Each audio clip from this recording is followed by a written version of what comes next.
और बहुत स्वागत आप सभी का NH 24/7 पर। आप देखना शुरू कर चुके हैं खबर विशेष उत्तर प्रदेश में। हूं आपके साथ साधना पांडे। यूपी की कुछ खबरें आपको दिखाते हैं विस्तार से। गोरखपुर से पहली खबर होगी, जहां पर सीएम योगी ने यूपी SSF में द्वितीय बटालियन के निर्माणाधीन भवन का निरीक्षण किया। उन्होंने सबसे पहले परियोजना के मॉडल का अवलोकन किया। इसके बाद निर्माण स्थल पर पहुंचकर कार्य की प्रगति जानी है। सीएम ने लोक निर्माण विभाग के अधिकारियों को निर्माण की गुणवत्ता से समझौता न करने को कहा। उन्होंने आगे कहा कि जून के बाद बारिश के चलते निर्माण का कार्य प्रभावित होता है, इसलिए अक्टूबर 2026 की लक्षित अवधि से 4 महीने पहले कार्य को पूरा करने पर जोर दिया जाए।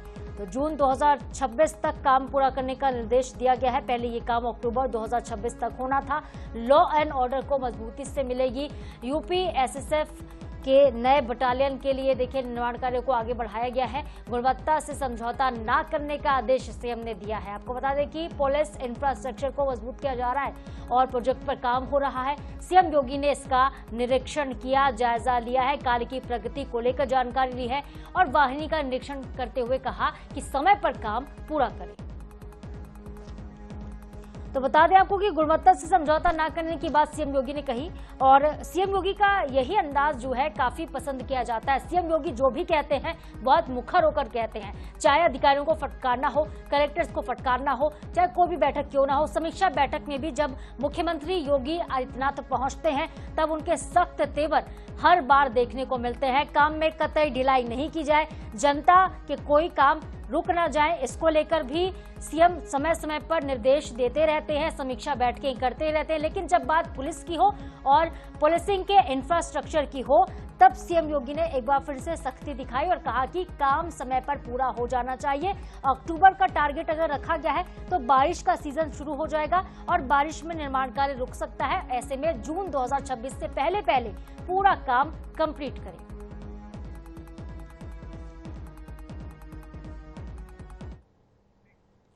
राज्य परिवर्तन आयोग के CEO बनने के बाद पूर्व चीफ सेक्रेटरी मनोज कुमार सिंह ने लखनऊ में सीएम योगी से एक शिष्टाचार मुलाकात की तस्वीर आपको हम दिखाते हैं।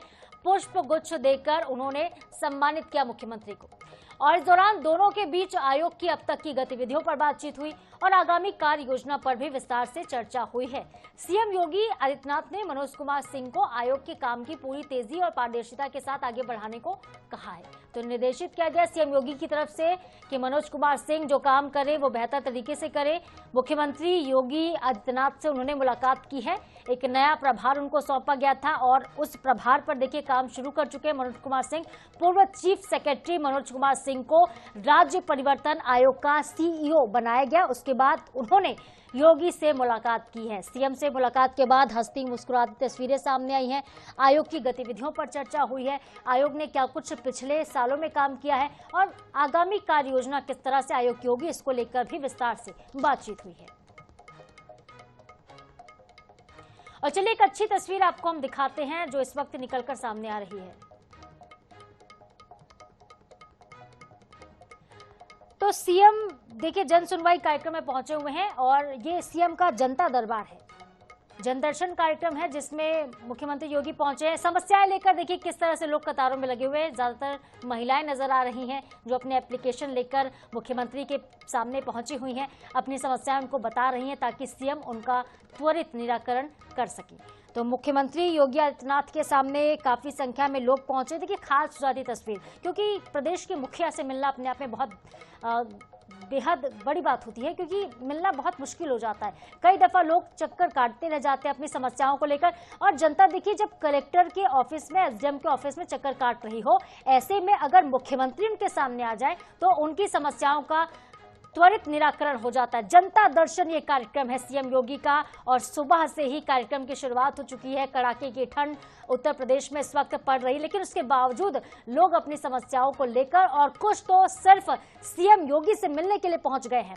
और खास बात तो देखिए ये भी है कि मुख्यमंत्री खुद सुबह से उठकर लोगों के बीच पहुंचे हुए हैं, माताओं बहनों की समस्याओं को सुन रहे हैं, उनके एप्लीकेशन को अपने अधिकारियों को सौंप रहे हैं और उनका त्वरित निराकरण कर रहे हैं। जो भी कार्रवाई हो सकती है यथासंभव वो मुख्यमंत्री की तरफ से की जा रही है और आदेशित किया जा रहा है कि इन समस्याओं को आप तुरंत सुलझाइए। आप देख सकते हैं कैसे वो एप्लीकेशन को अपने पास रखते हैं और उसके बाद अधिकारियों को सौंप देते हैं कि अब आपको इसका समाधान करना होगा, क्योंकि ये जनता की समस्या है, अब मेरी समस्या बन चुकी है और इसका सॉल्यूशन तो मुख्यमंत्री ही ढूंढेगा। बढ़ेंगे आगे, बात करते हैं सुल्तानपुर की। डिप्टी सीएम ब्रजेश पाठक ने बीजेपी के नेताओं कार्यकर्ताओं से मुलाकात की।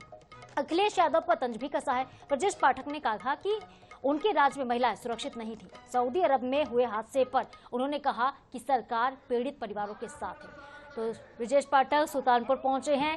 बीजेपी नेताओं कार्यकर्ताओं से मुलाकात उन्होंने की। उनका मंच पर जोरदार स्वागत हुआ, लेकिन अखिलेश यादव पर तंज कसते हुए भी ब्रजेश पाठक नजर आए हैं। कहा कि सपा के राज्य में महिलाएं सुरक्षित नहीं थी।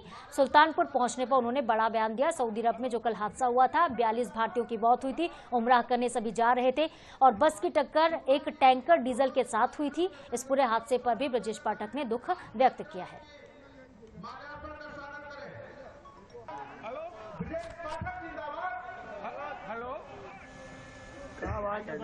शुक्ला जी दोनों इस कार्यक्रम के संयोजक और सह संयोजक हैं।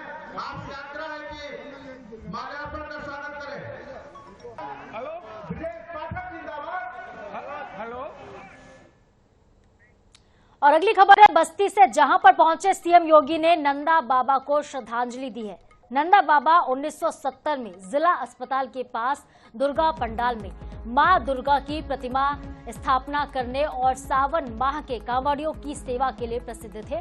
उनका गोरखनाथ मंदिर से गहरा लगाव रहा। उन्हें श्रद्धांजलि देने के बाद मुख्यमंत्री ने श्रद्धांजलि सभा से आए श्रद्धालुओं से मुलाकात भी की और सनातन हित में नंदा बाबा के योगदान को याद भी किया है। सीएम योगी ने गोरखनाथ मंदिर से उनका गहरा लगाव रहा है, एक बड़ा रिश्ता रहा है। जब बस्ती पहुंचे सीएम योगी तो नंदा बाबा को सबसे पहले उन्होंने श्रद्धांजलि अर्पित की है, क्योंकि नंदा बाबा ही कांवड़ियों की सेवा के लिए प्रसिद्ध थे। जब कांवड़ी ये निकला करते थे गंगा का जल लेकर शिव जी को अर्पित करने के लिए, उस वक्त नंदा बाबा ने उनकी काफी सेवा की, काफी मदद की थी। श्रद्धांजलि सभा का आयोजन हुआ है जिसमें लोगों से मुलाकात सीएम योगी ने की और कांवड़ियों की सेवा के लिए प्रसिद्ध नंदा बाबा को फिर से याद किया है। ये भी याद किया कि गोरखनाथ मंदिर से किस तरह से उनका गहरा लगाव था। नंदा बाबा के योगदान को आज भी लोग भूल नहीं पाए हैं और यही वजह रही कि बस्ती पहुंचकर सीएम योगी ने उनको श्रद्धांजलि अर्पित की।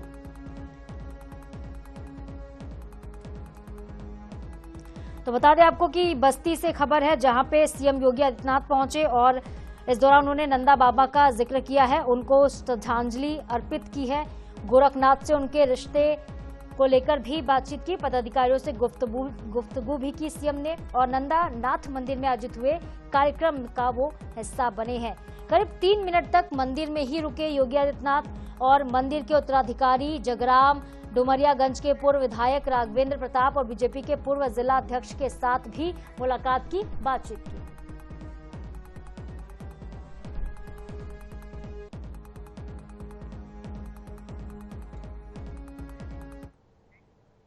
बरेली के मीरगंज में वायुसेना के हेलीकॉप्टर की इमरजेंसी लैंडिंग ने इलाके में हलचल मचा दी है। अचानक हेलीकॉप्टर जमीन से उतरा और आसपास के लोग सकते में आ गए, दौड़ पड़े घटनास्थल पर। वहां पर भारी भीड़ जमा हो गई। घटना की जानकारी मिलते ही थाना मीरगंज की पुलिस वहां पर पहुंची। हेलीकॉप्टर के आसपास सुरक्षा के कड़े इंतजाम कर दिए। पुलिस ने हेलीकॉप्टर को सुरक्षा के घेरे में लेकर लोगों को सुरक्षित दूरी बनाए रखने का निर्देश भी दिया है। फिलहाल हेलीकॉप्टर की इमरजेंसी लैंडिंग किस वजह से हुई है ये जानकारी नहीं मिल पा रही और घायल होने की किसी की खबर नहीं आ रही है फिलहाल। तो सेना के हेलीकॉप्टर को आपातकालीन लैंडिंग कराई गई है, लेकिन तकनीकी खराबी वहां पर हुई थी। किस वजह से हुई तकनीकी खराबी ये जांच का विषय है, जांच के बाद ही सब कुछ क्लियर हो पाएगा। लेकिन जैसे ही भारतीय वायुसेना का विमान वहां पर पहुंचा, जो आसपास के लोग थे, जो ग्रामीण लोग थे, वो खेत में इकट्ठा हो गए। लोग आतुर थे, इस बात को कौतूहल का विषय बन गया कि आखिर हेलीकॉप्टर यहां पर कैसे पहुंचा है। इमरजेंसी लैंडिंग थी, काफी देर बाद लोगों को समझ आई। वहां पे पुलिस के अधिकारी पहुंचे, लोगों को समझाया कि आप इससे थोड़ा सा दूरी बनाकर रखिए और उसके बाद हेलीकॉप्टर से एक डिस्टेंस पर लोगों को रखा गया। लेकिन फिर भी आप देख सकते हैं किस तरह से लोग भीड़ इकट्ठा करके वहां पे खड़े हुए हैं, काफी भीड़ दिख रही है और लोग निहार रहे हैं हेलीकॉप्टर को। वायुसेना की टीम वहां पर मौके पर मौजूद रही।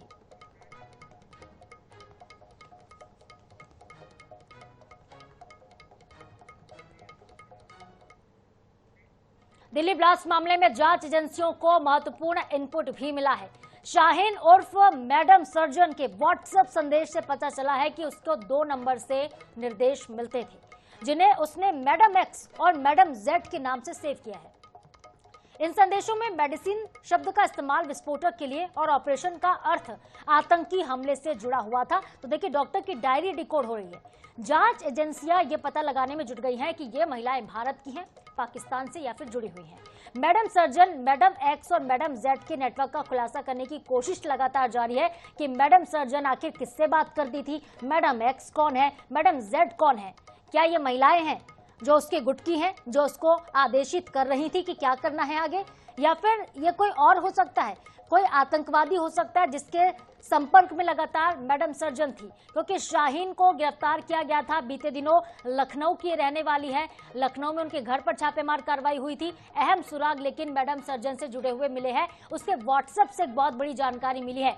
मेडिसिन शब्द का इस्तेमाल विस्फोटक के लिए हो रहा था। जिस मेडिसिन का इस्तेमाल लोगों की जान बचाने के लिए होता है, उसका इस्तेमाल ये लोग लोगों की जान लेने के लिए कर रहे थे, यानी कि मेडिसिन मतलब विस्फोटक। एक भारी मात्रा में विस्फोटक 2900 किलो करीब फरीदाबाद में मिला था और उसके कनेक्शन भी शाहीन से मिले थे। डॉक्टर शाहीन को अरेस्ट किया गया और एक लिंक जो कि डॉक्टर मुजम्मिल और शाहीन के बीच मिला था, जिसके बाद सुरक्षा एजेंसियों के कान खड़े हो गए हैं। जब व्हाट्सएप खंगाला गया डॉक्टर शाहीन का, तब पता चलता है कि मेडिसिन शब्द का इस्तेमाल वहां पर विस्फोटक के लिए हो रहा था और आतंकी हमले से जुड़ा हुआ था ऑपरेशन का अर्थ। ऑपरेशन, मेडिसिन, ये वो शब्द है जो कि मेडिकल टर्म में इस्तेमाल किए जाते हैं। मेडिकल की दुनिया में हम इन्हें जानते हैं, लेकिन शायद ही किसी ने ये डिकोड किया हो पहले कि मेडिसिन या फिर ऑपरेशन शब्द का इस्तेमाल आतंकी हमलों से जुड़ा हुआ हो सकता है, विस्फोटक के इस्तेमाल से जुड़ा हुआ हो सकता है। लेकिन लगातार जांच पड़ताल हो रही है, इंक्वायरी हो रही है, पूछताछ भी हो रही है। पूछताछ के बाद हो सकता है कि कुछ और बड़े खुलासे हो, मैडम एक्स का और मैडम जेड का पर्दाफाश हो। पूर्व सांसद और बीजेपी के नेता निरहुआ ने भवन मंदिर में पूजा अर्चना की और फिर बिहार चुनाव में एनडीए की जीत पर बयान भी दिया। निरहुआ ने कहा कि एनडीए की जीत पीएम मोदी और नीतीश कुमार के विकास कार्यों से हुई है। खेसारी लाल यादव की हार पर उन्होंने तंज भी कसा, कहा कि खेसारी जैसा हाल उत्तर प्रदेश में अखिलेश यादव का होगा। तो भंवर मंदिर पहुंचे वो और भंवर मंदिर में देखिए किस तरह से पूजा अर्चना उन्होंने सबसे पहले की और उसके बाद पीएम मोदी को जीत का श्रेय दिया है। दिनेश लाल यादव, जिन्हें हम निरहुआ के नाम से जानते हैं, रिक्शा वाला भी उन्हें कहा जाता है, निरहुआ रिक्शा वाला, जब वो पहुंचे तो बिहार के चुनाव का जिक्र किया, किस तरह से एनडीए की बंपर जीत हुई। खेसारी लाल यादव पर निशाना भी साधा। दूसरी तरफ अखिलेश यादव पर भी तंज कस दिया कि यूपी में जब चुनाव होंगे तब अखिलेश का भी यही हाल होगा।